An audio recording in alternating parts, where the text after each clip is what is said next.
आप सबका बहुत बहुत धन्यवाद आज के इस सत्र में जुड़ने के लिए। आज के सत्र में हम आने वाले निपुण असेसमेंट टेस्ट के बारे में और सरल ऐप के उपयोग के बारे में आपको कुछ महत्वपूर्ण जानकारी देंगे। तो आप सबसे अनुरोध है कि आपके जनपद के सभी शिक्षकगण, मेंटरगण को कह दीजिए कि जल्द से जल्द सत्र में जुड़े, क्योंकि हम बहुत जरूरी जानकारी आपके साथ शेयर करने वाले हैं इस सत्र के द्वारा। तो सब जल्द से जल्द इस सत्र में जुड़ जाए, इस सत्र का लाभ उठाए। हम अगले 2 से 3 मिनट में इस सत्र की शुरुआत करेंगे। धन्यवाद।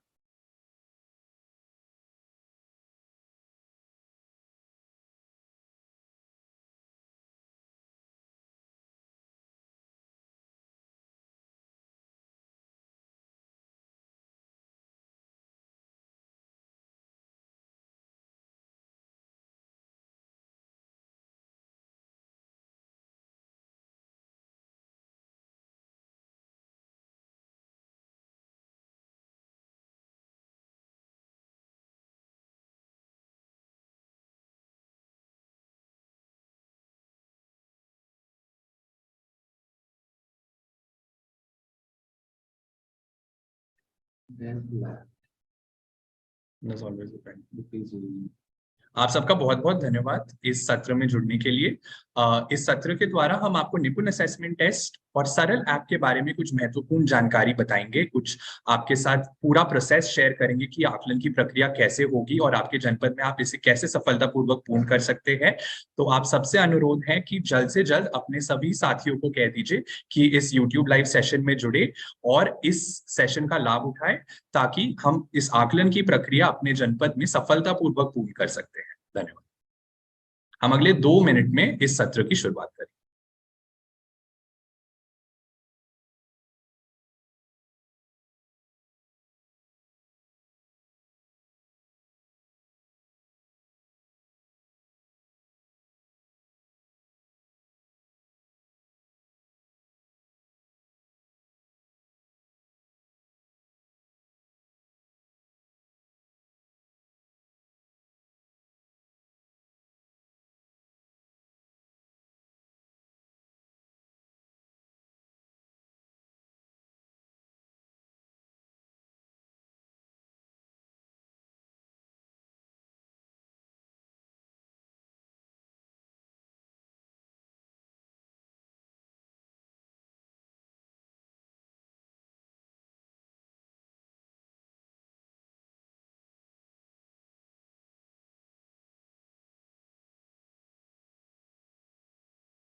फिर से सभी का धन्यवाद कि आप सबने अपना समय निकाला और इस सत्र में जुड़े। आप सबसे अनुरोध है कि अपने जनपद के सभी साथियों को कह दीजिए कि अगले 1 मिनट में हम ये सेशन शुरू कर रहे हैं। तो जल्द से जल्द इस सत्र में जुड़ जाए। इसमें हम निपुण असेसमेंट टेस्ट जो आपके जनपद में होने वाला है उसके बारे में और सरल ऐप के उपयोग के बारे में महत्वपूर्ण जानकारी आपके साथ साझा करेंगे। तो सबसे अनुरोध है कि जल्द से जल्द इस सेशन में जुड़ जाए, ज्यादा से ज्यादा लोगों को बोले, ताकि सब इस सत्र का लाभ उठा सके। हम अगले 1 मिनट में इस सत्र की शुरुआत करें।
चलिए इस सत्र की शुरुआत करते हैं। आप सबका बहुत बहुत धन्यवाद फिर से इस सत्र में जुड़ने के लिए। ये जो हमारा निपुण असेसमेंट टेस्ट है, अभी आपको एक नई समय सारणी मिली है और उस हिसाब से अभी निपुण असेसमेंट टेस्ट का संचालन किया जाना है आपके जनपद में। और उसके लिए हमने ये सत्र का आयोजन किया है, जिसमें हम निपुण असेसमेंट टेस्ट के बारे में आपको बताएंगे, पूरी आकलन की प्रक्रिया एक बार समझाएंगे। और इसमें जो सरल ऐप का एक एक रोल है, जो इस आकलन में सरल ऐप का उपयोग है, उस सरल ऐप के उपयोग और कैसे आपको प्रयोग करना है सरल ऐप का, वो आपको समझाएंगे। तो इस सत्र की शुरुआत करते हैं। सबसे पहले तो आज की गोष्ठी के जो मुख्य बिंदु होंगे वो क्या है, हम ये समझेंगे सबसे पहले कि जो हमारा निपुण असेसमेंट टेस्ट है वो हम क्यों कर रहे हैं, कब कर रहे हैं। और दूसरा जो हमारा बिंदु है जिसपे हम फोकस करेंगे वो है कि इसका संचालन कैसे किया जाएगा निपुण असेसमेंट टेस्ट का। तो पहले समझते हैं इसका महत्व, ये कि हम ये निपुण असेसमेंट टेस्ट क्यों कर रहे हैं। जैसा कि आप जानते हैं कि बाल वाटिका से लेकर कक्षा 3 तक कुछ निपुण लक्ष्य आधारित किए गए हैं। और ये निपुण लक्ष्य आप सबको पता ही है, आप इनको फॉलो भी कर रहे हैं। तो इन्हीं निपुण लक्ष्य के आधार पर हमारा यह लक्ष्य है कि मार्च 2026 तक 100% छात्र निपुण लक्ष्य को प्राप्त कर ले, ये हमारा गोल है। और इस गोल में आगे बढ़ते हुए ये जो हमारे हर जनपद के लिए कुछ त्रैमासिक टारगेट सेट किए गए हैं।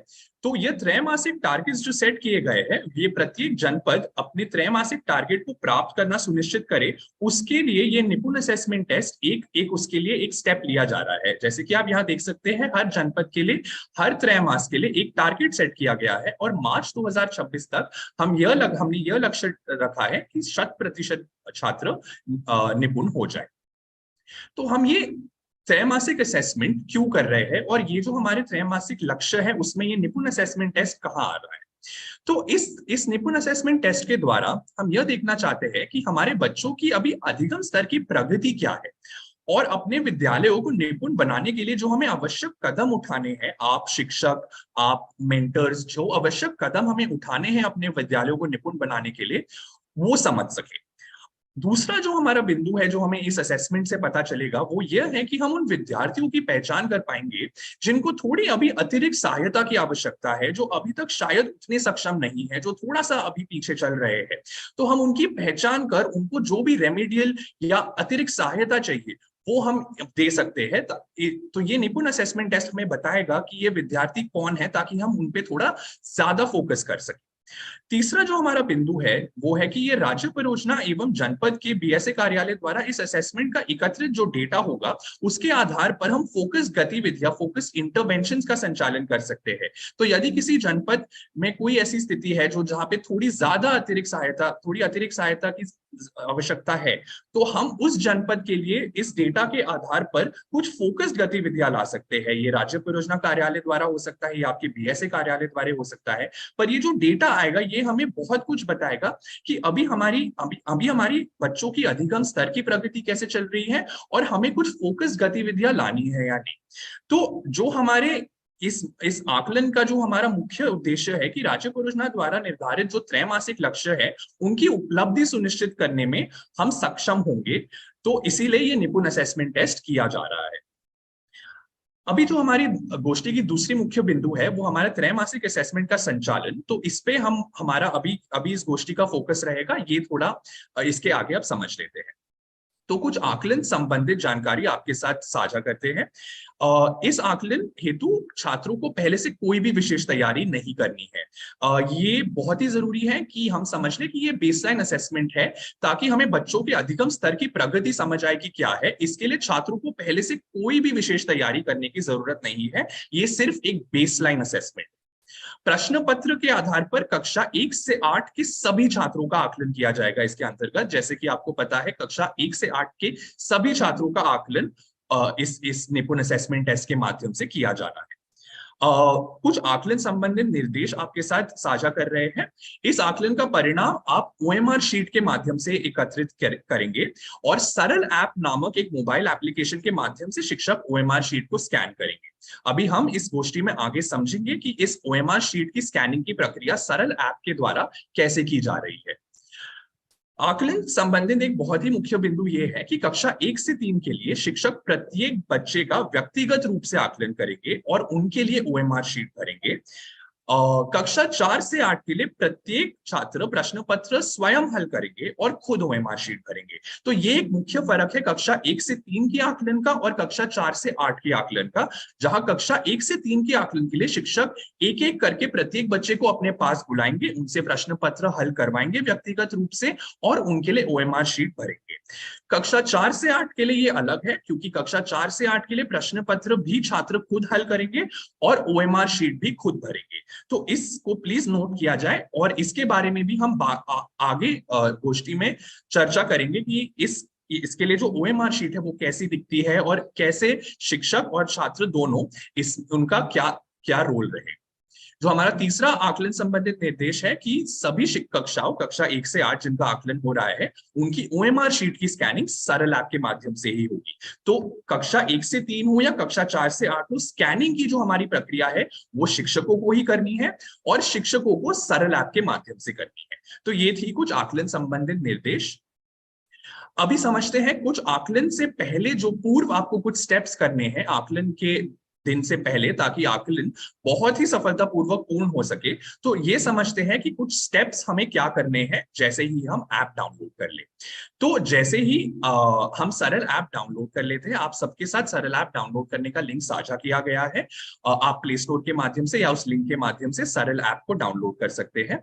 सरल ऐप के लिए सरल ऐप डाउनलोड करने के बाद जो हमारा छात्र डेटा डाउनलोडिंग का एक प्रोसेस है वो करना आवश्यक है। तो यह जरूर सुनिश्चित कर लीजिए कि जैसे ही आप ऐप डाउनलोड कर ले तो छात्र डेटा डाउनलोडिंग की प्रक्रिया कर ले। अब ये समझ लेते हैं कि ये छात्र डेटा डाउनलोडिंग की प्रक्रिया क्या है। आप ऐप जैसे ही डाउनलोड कर लेते हैं, सभी शिक्षक अपने प्रेरणा पोर्टल के रजिस्टर्ड मोबाइल नंबर का इस्तेमाल करके उसे आईडी और पासवर्ड के रूप में अंकित करके ऐप में लॉग इन कर सकते हैं। तो अपना प्रेरणा पोर्टल का जो आपका रजिस्टर्ड मोबाइल नंबर है उसे ही यूजर आईडी और पासवर्ड की तरह अंकित करें और सरल ऐप में लॉग इन करें।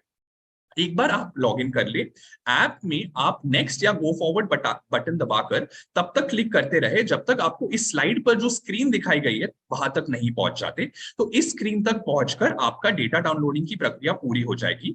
यह जरूर सुनिश्चित कर लीजिएगा कि ऐप डाउनलोड करते ही ये प्रक्रिया पूरी कर ले और यह प्रक्रिया करते हुए आपके पास एक स्थिर इंटरनेट कनेक्शन होना चाहिए। तो डेटा डाउनलोडिंग की प्रक्रिया करते हुए आप ऐसे स्थान में चले जाए जहां आपके पास अच्छा इंटरनेट कनेक्शन हो, ताकि डेटा डाउनलोडिंग की प्रक्रिया सफलतापूर्वक पूर्ण हो सके। एक बार मैं आपको ये भी दिखा देता हूं कि ये कैसी दिखती है। तो जैसे कि आप यहां देख सकते हैं, जो हमारा पहला स्क्रीन है वो आप जैसे ही लॉगिन करेंगे आपको ये पहली स्क्रीन दिखेगी। आप जैसे ही गेट स्टार्टेड बटन दबाएंगे तो दूसरी स्क्रीन पर पहुंचेंगे जहां पे आपको क्लास, सेक्शन और सब्जेक्ट चूज करने को बोलेगा। आप उस क्लास को सिलेक्ट करें जिसका आप आकलन करने वाले हैं। सेक्शन चूज करें, ए होगा, आप ए चूज करें और सब्जेक्ट में आपको वो चूज करना है, आपके मंडल का नाम आएगा यहाँ पर। तो यदि आप जैसे बस्ती मंडल से हैं तो आप बस्ती मंडल चुने, यदि आप प्रयागराज मंडल से हैं तो प्रयागराज मंडल चुने। तो यह जरूर देख लीजिएगा कि आप सब्जेक्ट बिल्कुल सही चुन रहे हैं। जैसे ही आप ये अपना सब्जेक्ट चुनेंगे और सबमिट बटन दबाएंगे, तीसरी स्क्रीन पर आपको एक छात्र विवरण की सूची दिखेगी। यह सूची में आपको दिखेगा कि आपके पास एक 9 अंकीय सरल आईडी और उस छात्र का नाम होगा। तो इस स्क्रीन पर छात्र सूची की आईडी होगी और इसके बाद जब हम नेक्स्ट बटन दबाएंगे तो चौथी स्क्रीन पर पहुंचेंगे जहां पर हमें अपना स्कैन स्टेटस और सेव स्टेटस दिखेगा। जब आप ऐप में शुरू में डाउनलोड करेंगे तो ये दोनों 0 रहेगा, क्योंकि हमने अभी कोई स्कैनिंग की प्रक्रिया नहीं की है, तो ये 0 ही रहेगा। और आप जैसे ही कंटिन्यू स्कैन बटन दबाएंगे उसके बाद हम 5वीं स्क्रीन पर पहुंचेंगे और ये 5वीं स्क्रीन जो आपको अभी स्लाइड पे दिखाई गई है, इस पर पहुंचते ही आपकी डेटा डाउनलोडिंग की प्रक्रिया पूर्ण हो जाएगी। तो यह जरूर सुनिश्चित कर लीजिएगा कि ऐप डाउनलोड करते ही आप डेटा डाउनलोडिंग की प्रक्रिया पूर्ण कर ले। एक और महत्वपूर्ण सूचना इसके संदर्भ में, अगर एक शिक्षक 1 से अधिक कक्षाओं का आकलन कर रहे हैं, वो कक्षा 6 का भी कर रहे हैं और कक्षा 7 का भी कर रहे हैं, तो ये प्रक्रिया पहले कक्षा 6 के लिए पूरी कर ले और फिर से कक्षा 7 के लिए कर ले। तो ये पूरी प्रक्रिया आपको फिर से करनी होगी यदि आप 1 से अधिक कक्षाओं का आकलन कर रहे हैं। तो यह जरूर सुनिश्चित कर लीजिएगा कि आप पहले कक्षा 6 का कर ले। यदि आप कक्षा 7 का भी कर रहे हैं तो कक्षा 7 का उसके बाद कर लीजिएगा। जो हमारा दूसरा स्टेप है हमें आकलन से पहले पूर्ण करना है वो है कि आप छात्र विवरण की सूची बना लें। जैसे कि आपको पहले भी दिखाया गया था कि ऐप के इस पेज आप खोलेंगे तो आपको एक छात्र विवरण की सूची दिखेगी, जिसमें छात्र के नाम के साथ उनकी 9 अंकीय सरल आईडी लिखी गई है। तो आप अपने रजिस्टर या डायरी में ऐप से देखकर एक सूची बना सकते हैं, जिसमें आप छात्र के नाम के साथ उनकी 9 अंकीय सरल आईडी नोट कर लीजिए। तो आप जिस भी कक्षा का आकलन कर रहे हैं उस आकलन उन छात्रों की एक सूची बना लीजिए, जिसमें आप उनकी 9 अंकीय सरल आईडी लिख रहे हैं और उनका नाम लिख रहे हैं, ताकि आकलन वाले दिन आपको कोई भी प्रॉब्लम ना आए इस आईडी को देखते हुए जब आप इसको ओएमआर शीट में भर रहे हैं, या आप छात्रों को बता रहे हैं कक्षा 4 से 8 के लिए उनके लिए भरने के लिए ये। तो यह जरूर सुनिश्चित कर लीजिए कि आकलन से पहले आप ये सूची अपने पास बनाकर रखिए। अभी हम समझते हैं कक्षा 1 से 3 की आकलन का संचालन कैसे किया जाना है, क्योंकि कक्षा 1 से 3 और कक्षा 4 से 8 की आकलन की प्रक्रिया थोड़ी सी अलग है। तो हम पहले कक्षा 1 से 3 के लिए समझेंगे ये प्रक्रिया, और उसके उपरांत हम कक्षा 4 से 8 के लिए समझेंगे। तो पहले देखते हैं हमारे 3 मुख्य बिंदु जो हम इसमें कवर करेंगे, वो है हमारा प्रश्न पत्र, हमारा ओएमआर शीट कैसे दिखता है, और सरल ऐप का संचालन। तो जो हमारा प्रश्न पत्र है कक्षा 1 से 3 के लिए, जैसे कि आपको पहले भी बताया मैंने कि प्रत्येक छात्र का व्यक्तिगत रूप से शिक्षक असेसमेंट करेंगे। तो आप एक एक करके अब कक्षा 1 से 3 के छात्रों को अपने पास बुलाएंगे और उनसे प्रश्न पत्र हल करवाएंगे। तो प्रश्न पत्र पर जो भी आपको निर्देश दिए गए हैं उसके आधार पर प्रत्येक छात्र का आकलन करना सुनिश्चित कीजिएगा। और आप जैसे ही वो उस टाइम पे प्रश्न पत्र सॉल्व कर रहे हैं, जैसे पहले छात्र को आपने बुलाया, वो प्रश्न पत्र सॉल्व कर रहे हैं आपके सामने, आप उनके आंसर्स का नोट कर लीजिए, यदि वो सही उत्तर दे रहे हैं या गलत उत्तर दे रहे हैं, और उसके बाद आप ओएमआर शीट भर सकते हैं। तो यहाँ पे एक वही फिर से कि कक्षा 1 से 3 के लिए ओएमआर शीट शिक्षक ही भरेंगे, उनका व्यक्तिगत रूप से भी असेसमेंट किया जाएगा। अभी देखते हैं कि ये ओएमआर शीट कैसी दिखती है और शिक्षकों को ये कैसे भरें। तो कक्षा 1 से 3 की जो ओएमआर शीट है वो कुछ ऐसी दिखती है। यहाँ पर आप जैसे देख सकते हैं, ऊपर हमें कक्षा और सेक्शन लिखना है। आप यह जरूर सुनिश्चित कर लीजिएगा कि ओएमआर शीट भरते समय हम केवल काले रंग के बॉल पॉइंट पेन का इस्तेमाल कर रहे हैं।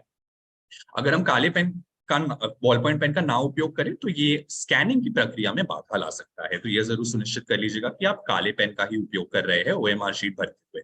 आप यहाँ पे कक्षा और सेक्शन भर दीजिए। यदि प्रश्न सेट कोई हो तो ए लिख दीजिए। अगर यदि कोई प्रश्न सेट ना हो तो सिर्फ ए लिखकर भी कोई प्रॉब्लम नहीं है। तो प्रश्न सेट लिख लीजिएगा। और यहाँ पे आप जैसे देख सकते हैं, यहाँ पर इस शीट में 8 छात्रों का आकलन एक साथ किया जा सकता है। तो यहाँ पे हम जैसे देख सकते हैं हमारे पास 8 रो दिए गए हैं, तो 8 छात्रों का आकलन एक ओएमआर शीट पर किया जा सकता है कक्षा 1 से 3 के लिए। तो जैसे ही आप यहाँ पे जो हमारी 9 अंकीय सरल आईडी है वो यहाँ पर लिखी जा सकती है। जो आपने सूची बनाई है अपनी, वो सूची देखकर आप वो आईडी लिख लीजिए, और वो आईडी देखकर वो ओएमआर शीट पर भी लिख लीजिएगा। तो जैसे आप पहले छात्र का आकलन कर रहे हैं, उनकी जो सरल आईडी है 9 अंकीय, वो यहाँ पर लिख लीजिएगा, और उसी तरह आप यहाँ पे 8 छात्रों का आकलन कर सकते हैं। यहाँ पर आप देख सकते हैं जो हमारे प्रश्न हैं उसमें हमने यहाँ गोले भरे हुए हैं। ये गोले भरने का आधार कुछ ऐसा है कि यदि प्रश्न का सही उत्तर दिया है छात्र ने तो हम इस गोले को भरेंगे, और यदि उन्होंने कोई उत्तर नहीं दिया या गलत उत्तर दिया तो हम इस गोले को नहीं भरेंगे। एक उदाहरण लेते हैं पहले छात्र का। जैसे पहले छात्र ने पहले प्रश्न का अगर सही उत्तर दिया तो हमने पहला गोला भरा। छात्र ने दूसरे प्रश्न का भी सही उत्तर दिया तो हमने दूसरा गोला भी भरा। पर यहाँ पर तीसरे प्रश्न का उत्तर छात्र ने गलत दिया तो हमने यहाँ पर गोला खाली छोड़ दिया। तो यह जरूर सुनिश्चित कर लीजिएगा कि गोले वही भर रहे हैं जिनका सही उत्तर दिया जा रहा है छात्र द्वारा। और यह भी जरूर सुनिश्चित कर लीजिएगा कि अगर आपके प्रश्न पत्र में केवल 7 प्रश्न हैं तो आप 7 ही भरे, 8, 9, 10 में कुछ ना भरे, उसको खाली छोड़ दे। तो जितने भी प्रश्न आपके प्रश्न पत्र में दिए गए हैं उतने ही गोले भरे, उसके आगे ना भरे। ओएमआर शीट में कहीं पर भी और कुछ ना लिखे, यह जरूर सुनिश्चित कर लीजिएगा कि जहां पर आपको आवश्यक लिखना ही है वहीं पर लिखे, कई और ना लिखे, क्योंकि ये फिर से आकलन की प्रक्रिया में बाधा ला सकता है, स्कैनिंग की प्रक्रिया में बाधा ला सकता है। तो ओएमआर शीट के आसपास कहीं कुछ ना लिखे, सिर्फ वहीं पर लिखे जहां लिखना जरूरी है। जैसा कि मैंने समझाया, कक्षा और सेक्शन, प्रश्न सेट, जो हमारे 9 अंकीय सरल आईडी है, और जो हम गोले भर रहे हैं। तो 8 छात्रों का आकलन कक्षा 1 से 3 के लिए एक ओएमआर शीट पर किया जा सकता है। Ball point pen, black pen use करें और कहीं और ओएमआर शीट पर कुछ ना लिखें। एक बार हम देख लेते हैं कि सरल ऐप पर जो स्कैनिंग की प्रक्रिया है वो कैसी दिखती है। एक बार यह समझ लेते हैं। मैं अपनी स्क्रीन शेयर कर रहा हूं एक वीडियो के माध्यम से। मुझे 1 मिनट का समय दीजिए।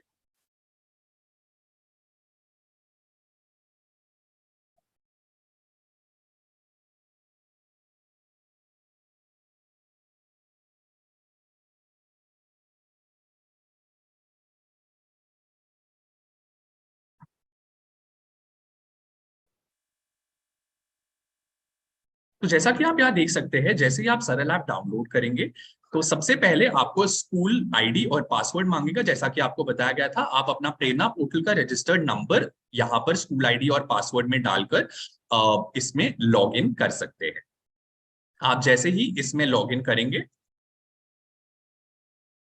आपको ये स्क्रीन दिखाई देगी और जैसे ही आप गेट स्टार्टेड दबाएंगे आपको सबसे पहले क्लास दिखेगा। आप अपना क्लास का चयन कर लीजिए, सेक्शन का चयन कर लीजिए और जो आपका सब्जेक्ट है, जिसमें आपको बताया कि यदि आपके मंडल का नाम आपको दिखेगा यहाँ पर, उस मंडल के नाम को सिलेक्ट कर लीजिए। यह जरूर सुनिश्चित कर लीजिएगा कि आप ये सही चुन रहे हैं। यदि आपके मंडल का नाम बस्ती है तो बस्ती ही चुने, यदि प्रयागराज है तो प्रयागराज ही चुने।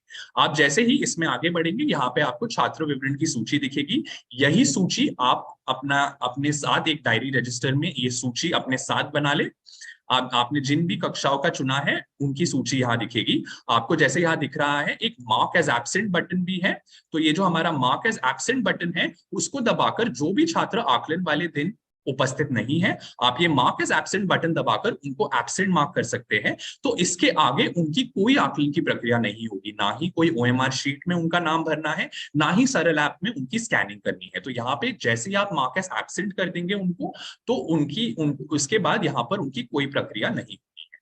तो एक बार आपने मार्क एज एब्सेंट कर दिया है, जो भी हमारे छात्र है जो एब्सेंट है उनको एब्सेंट मार्क कर दिया है, उसके बाद हम नेक्स्ट बटन दबा सकते हैं। नेक्स्ट बटन आगे जाते ही हम देखेंगे कि हमारा स्कैन स्टेटस और सेव स्टेटस दिखेगा हमें। ये स्कैन स्टेटस ये बताता है कि कितनी ओएमआर शीट्स की स्कैनिंग हो चुकी है और सेव स्टेटस बताता है कि कितनी सेव हो चुकी है। तो ये एक प्रक्रिया है, इसको समझते हैं। अभी स्कैनिंग की प्रक्रिया देखते हैं कैसी होती है। तो आप जैसे ही नीचे दिए गए स्कैन बटन को दबाएंगे आपका कैमरा खुल जाएगा और जैसे ही आपका कैमरा खुलेगा, आप जैसे ये स्कैन बटन दबाएंगे आपका एक कैमरा खुलेगा और आप ओएमआर शीट की स्कैनिंग की प्रक्रिया शुरू कर सकते हैं। जैसे कि आपको यहाँ दिखाया जा रहा है कि आप अपने कैमरा को बिल्कुल ऐसे फोकस करें ताकि वो 4 जो गोले बने हैं ओएमआर शीट पर वो आपके एक ग्रीन बॉक्स आ जाए और इस ग्रीन बॉक्स को आते ही आपकी स्कैनिंग की प्रक्रिया हो जाएगी। और जैसी स्कैनिंग की प्रक्रिया हो जाएगी आपको छात्र के नाम के साथ उनकी आईडी और उनके जो भी उत्तर उन्होंने दिए हैं, यहाँ पे कक्षा 1 से 3 के लिए जैसे कि आप देख सकते हैं कि पहले प्रश्न का उत्तर यदि सही दिया है तो 1 आएगा, दूसरे प्रश्न का उत्तर गलत दिया है तो 0 आएगा यहाँ पर। तो ये स्कैनिंग की प्रक्रिया से यहाँ हो गया है। यदि आपको लगता है कि इस डेटा में कोई त्रुटि है, आपके स्टूडेंट आईडी में या यहाँ पर उत्तर में कोई त्रुटि है, तो आप इसको स्वयं टाइप कर भी चेंज कर सकते हैं। तो जरूर एक बार ये सुनिश्चित कर लीजिएगा कि आप ओएमआर शीट से एक बार चेक कर रहे हैं कि सही स्कैनिंग हुई है या नहीं। आप जैसे जैसे आगे बढ़ते जाएंगे, क्योंकि यहाँ 8 छात्रों का आकलन एक ओएमआर शीट पर हुआ है, तो आपको सारे छात्रों का दिखेगा यहाँ पर। तो ये दूसरे छात्र का आपको दिखाई दे रहा है। यदि कोई त्रुटि लगे स्टूडेंट आईडी या उनके उत्तरों में, तो आप यहाँ पर उसको चेंज कर सकते हैं। ऐसे ही करते करते आपको 8 छात्रों की सूची दिख जाएगी और जैसे ही 8 का हो जाएगा आपको ये आपके स्कैन स्टेटस में दिखेगा। जैसे कि अभी यहाँ पर भी हम दिखाएंगे आपको। देखिए यहाँ पे स्कैन स्टेटस में हम 8 देख सकते हैं। इसका मतलब ये है कि 8 छात्रों की स्कैनिंग की प्रक्रिया हमारी सफलतापूर्वक पूर्ण हो गई है।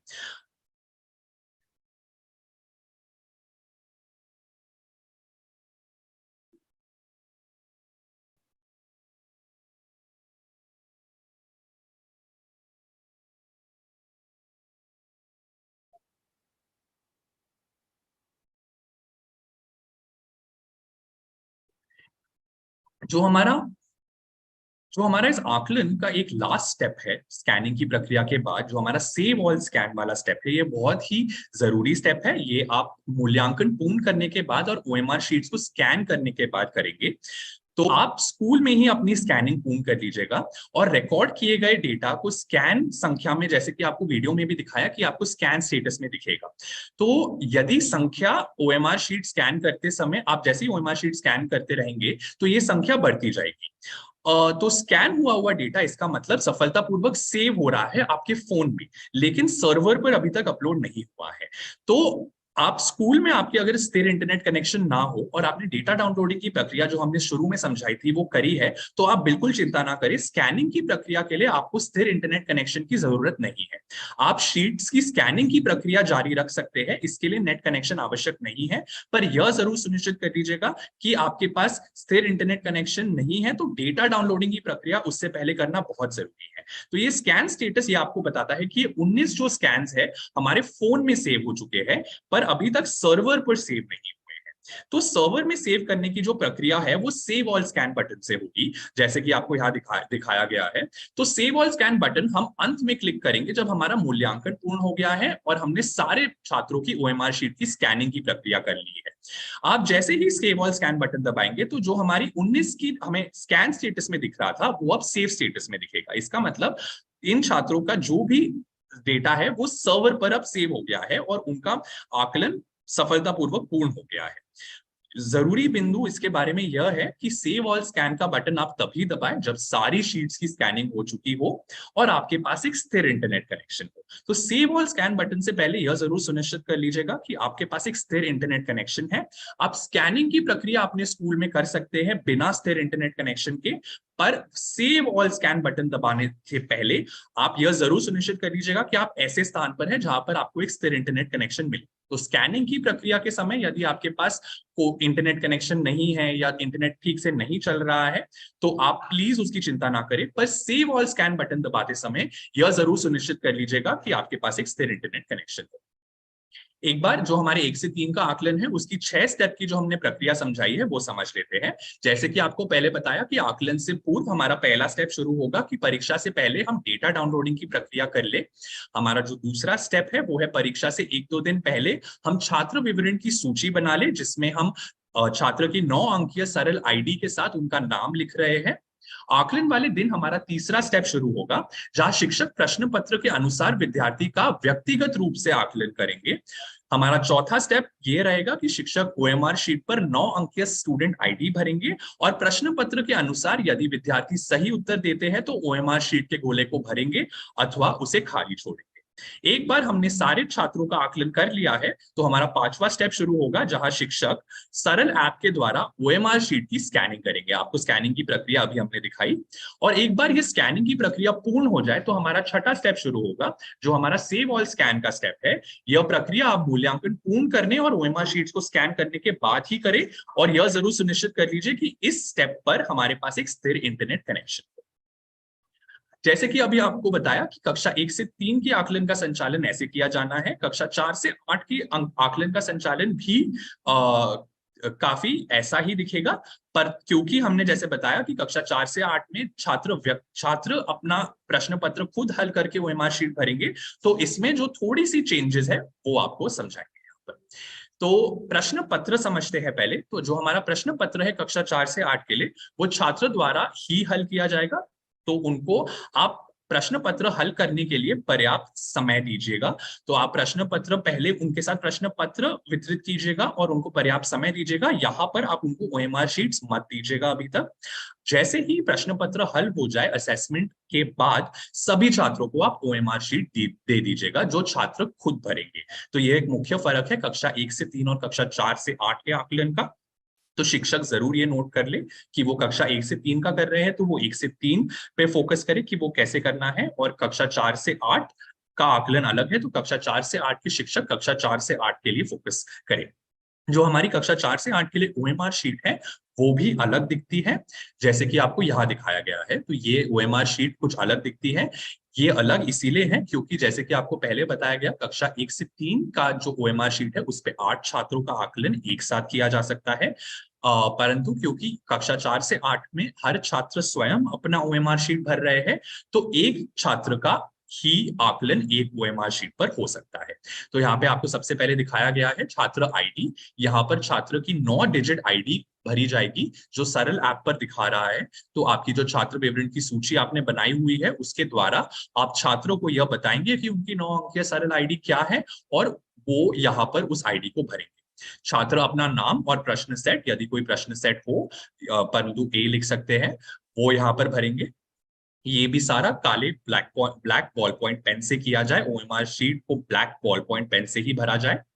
यहाँ पर इसके बाद प्रश्न उत्तर भरने की प्रक्रिया शुरू होगी, तो छात्र यहाँ पर खुद उत्तर भरेंगे। तो यहाँ पर जो हमारा प्रश्न पत्र होगा कक्षा 4 से 8 के लिए, उसमें 4 विकल्प होंगे हर प्रश्न के, और हर प्रश्न का एक विकल्प उसका सही उत्तर होगा। तो यदि पहले प्रश्न का उत्तर छात्र को लगता है कि सी ऑप्शन सही है, तो वो सी ऑप्शन में गोला भरे। इस प्रश्न में और कोई गोला ना भरे। तो यह जरूर सुनिश्चित कर लीजिएगा शिक्षक कि हर प्रश्न के लिए छात्र एक ही गोला भर रहे हैं। और यदि उनको लगता है कि यदि छात्र को लगता है दूसरे प्रश्न का सही उत्तर डी है, तो वो डी भरेंगे यहाँ पर।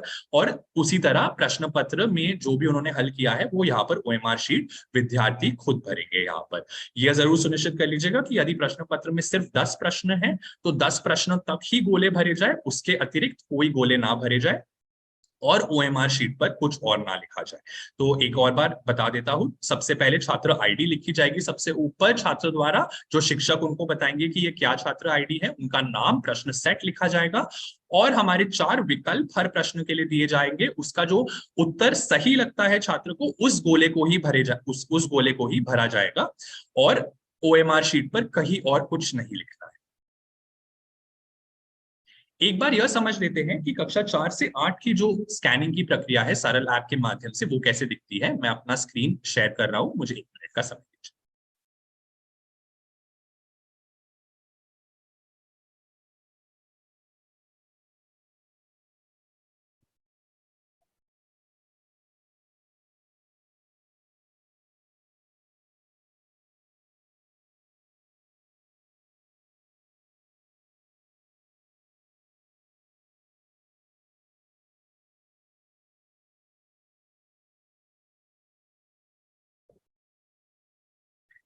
जैसे कि आपको पहले भी दिखाया गया कि आप पहले सरल ऐप में यहाँ पर लॉग इन करेंगे। सरल ऐप में लॉग इन करते ही ये प्रक्रिया बिल्कुल वैसी है कक्षा 1 से 3 के लिए जैसे आपको दिख रही है। तो आप इसमें आगे बढ़ सकते हैं। आप लॉगिन करके आगे बढ़ेंगे तो आपको अपना क्लास, सेक्शन और सब्जेक्ट चुने। यहाँ पर सब्जेक्ट वही चुने जो आपका मंडल है। जैसे ही आप आगे बढ़ेंगे आपको एक छात्र विवरण की सूची दिखेगी। यहाँ पर उनको मार्क एज एब्सेंट कर लीजिए जो उपस्थित नहीं है आकलन वाले दिन, और उनकी कोई स्कैनिंग या आकलन की प्रक्रिया नहीं की जाएगी।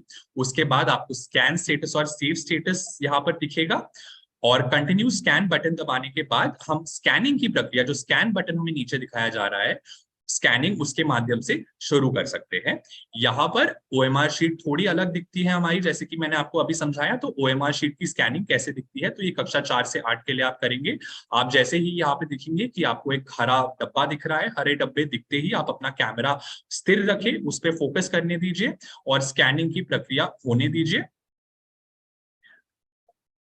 जैसे ही स्कैनिंग की प्रक्रिया हो जाएगी आप देखेंगे कि please wait scanning in progress करके एक मैसेज आएगा और उसके उपरांत आप ये देखेंगे कि यहाँ पर जिस भी छात्र का आपने ओएमआर शीट का आकलन किया है, उसका नाम, उसकी स्टूडेंट आईडी और उन्होंने किस प्रश्न का किस विकल्प को सिलेक्ट किया है वो आएगा यहाँ पर। यदि आपको लगता है कि इस डेटा में कोई भी त्रुटि है तो आप इसको स्वयं टाइप कर भी ठीक कर सकते हैं। तो अपनी ओएमआर शीट से देख लीजिए।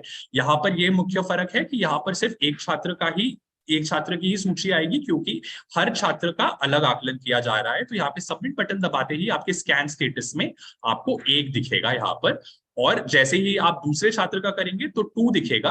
और उसके उपरांत आप जैसे आपके जितने भी छात्र हैं उनकी स्कैनिंग कर लीजिए और बैक बटन दबाते ही, सेव ऑल स्कैन दबाते ही आपको सेव्ड सक्सेसफुली का मैसेज आ जाए। तो सरल ऐप के माध्यम से कुछ ऐसे आप आकलन की प्रक्रिया पूर्ण करेंगे सरल ऐप के माध्यम से।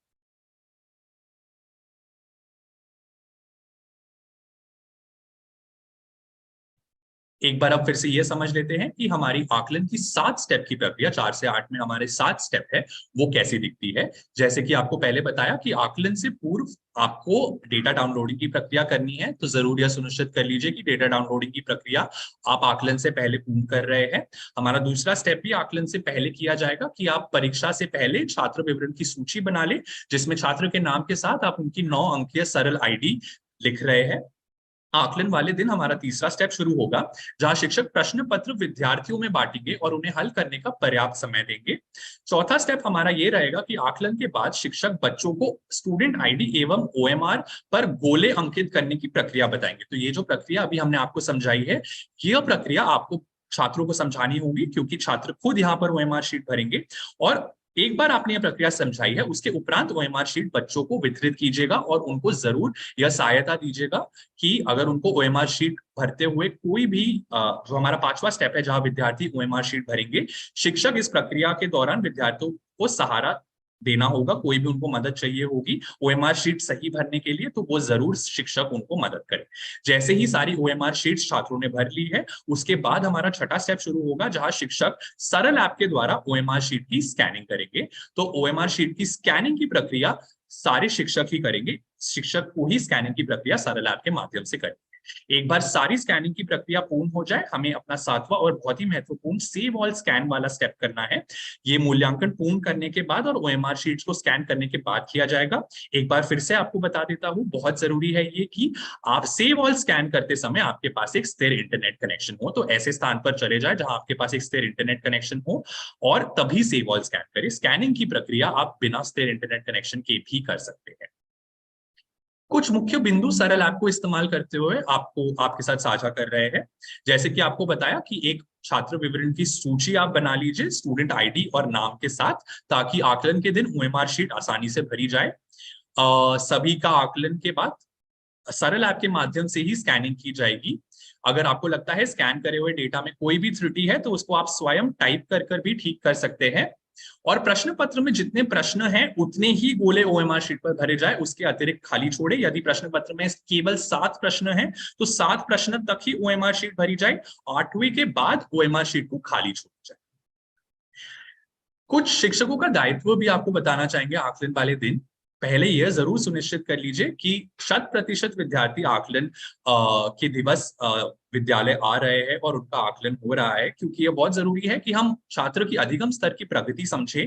तो उसके लिए ज्यादा से ज्यादा विद्यार्थी जिस आकलन देंगे, तो ज्यादा से ज्यादा हमें समझ आएगा कि अभी उनकी अधिगम स्तर की प्रगति क्या है। तो अभी आप अभिभावकों से बात कर थोड़ा सा प्रेरित करें उन्हें, एक उत्सव का माहौल बनाएं इस आकलन को, ताकि सभी को इसका महत्व समझ आए और आकलन वाले दिन सभी छात्र स्कूल आ रहे हैं और आकलन दे रहे हैं। इस YouTube लाइव सेशन को दोबारा जरूर देखें, क्योंकि हमने काफी जानकारी आपके साथ शेयर करी है। तो ऐसा हो सकता है कि कुछ आपसे मिस हो गया हो, तो आप जरूर यह सुनिश्चित करें YouTube लाइव। हम ऑलरेडी आपके साथ एक ट्रेनिंग वीडियो भी साझा कर रहे हैं, ट्रेनिंग वीडियो साझा कर रहे हैं। ये मैनुअल भी आपके साथ साझा किया जाएगा। तो आप जरूर यह सुनिश्चित कीजिएगा कि आपके YouTube लाइव जो वीडियोस भी हम आपके साथ साझा कर रहे हैं और जो ट्रेनिंग मैनुअल भी आपके साथ साझा कर रहे हैं, जरूर आप एक बार देख लीजिएगा, ताकि आकलन वाले दिन आपको कोई भी मुसीबत ना आए आकलन की प्रक्रिया में, स्कैनिंग की प्रक्रिया में, सरल ऐप को समझने में। तो जरूर यह सुनिश्चित कर लीजिएगा कि आप ये YouTube लाइव दोबारा देख रहे हैं। एआरपीज और एसआरजीज के से आकलन संबंधित सभी सवाल साझा किए जा सकते हैं, और उनसे आप कोई भी आपकी मुश्किल है तो आप जरूर उनसे पूछे। सभी मेंटर्स से भी ये अनुरोध रहेगा कि सभी शिक्षकों को पूरा सहयोग दे इस आकलन को सफलतापूर्वक पूर्ण करने के लिए। और आकलन वाले दिन विद्यार्थियों को जो भी सहायता की आवश्यक होगी, शिक्षक जरूर ये देखे कि उनको जो भी सहायता चाहिए वो सहायता उनको मिल रही है। अभी जो हमारा सरल एप्लीकेशन है, उसके संबंधित कुछ मुख्य बिंदु और डूज एंड डोंट्स जो हमारे हैं वो आपको समझाते हैं। जो हमारे सबसे पहले डूज और डोंट्स है कि आकलन का सही सेट चुने एवं दिनांक चुने। जैसे कि मैंने आपको बताया, सब्जेक्ट जो आएगा वो आपके मंडल के नाम से आएगा, तो उस मंडल को जरूर सही से चुने। आप बरेली मंडल से है तो बरेली चुने, बस्ती मंडल से है तो बस्ती चुने, पर सही चुने, ताकि आपको आगे कोई आकलन की आकलन की प्रक्रिया में बाधा ना आए। जैसे कि आपको ओएमआर शीट भरते समय भी काले रंग के पेन का उपयोग करें, किसी अन्य रंग के पेन का उपयोग ना करें। स्कैनिंग की प्रक्रिया में ये बाधा ला सकता है, तो काले रंग का ही उपयोग, रंग के पेन का ही उपयोग करिए। हम एक अपनी जो ओएमआर शीट भर रहे हैं, यदि शिक्षक भर रहे हैं 1 से 3 के लिए या छात्र भर रहे हैं 4 से 8 के लिए, उसे एक स्थिर प्लेटफॉर्म पर रखें। उसे अपनी गोद में या किसी अन्य ऐसे प्लेटफॉर्म पर जो स्थिर नहीं है उस पर ना रखें, और एकदम स्थिर प्लेटफॉर्म पर रखें ताकि गोले भरते हुए कोई भी प्रॉब्लम ना हो। जब हम ओएमआर शीट में गोले भर रहे हैं तो यह जरूर सुनिश्चित कीजिएगा कि शिक्षक और छात्र दोनों इन गोलों को पूरी तरह भर रहे हैं। जैसे कि आपको बाई ओर दिखाया गया है, गोलों को पूरी तरह भरना है, ना कि उस पे क्रॉस लगाना है या थोड़ा भरना है या उसके गोले के बाहर कुछ आने देना है। तो गोले के अंदर ही पूरा उसको भरे, पर गोले के बाहर कुछ ना आने दे, उस पर क्रॉस ना लगाए। तो छात्र जब ये भर रहे हैं तो शिक्षक जरूर देख ले कि छात्र ये सही से भर रहे हैं, और शिक्षक भी 1 से 3 के लिए सुनिश्चित कर ले कि वो भी इसको ठीक से गोले को भर रहे हैं। जब हम सरल आईडी अपनी इस पे लिख रहे हैं तो जरूर ये देख लीजिएगा कि केवल मानकृत संख्याओं का उपयोग किया जा रहा है, जैसे कि आपको बाई ओर दिखाया गया है।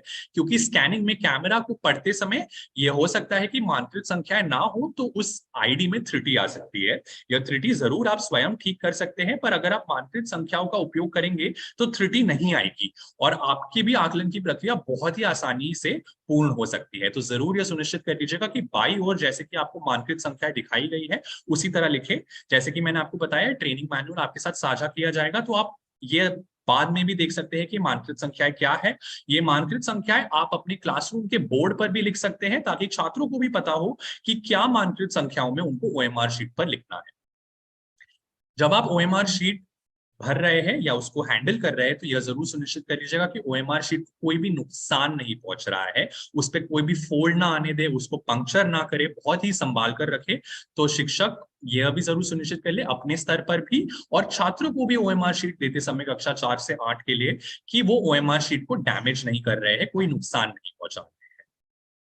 जब हम स्कैनिंग की प्रक्रिया कर रहे हैं तो अपने फोन को लैंडस्केप मोड में पकड़े। बाई ओर आपको दिखाया गया है कि फोन को कैसे पकड़ना है, दाई ओर पोर्ट्रेट मोड में ना पकड़े, अपने फोन को लैंडस्केप मोड में ही पकड़कर स्कैनिंग की प्रक्रिया को करें।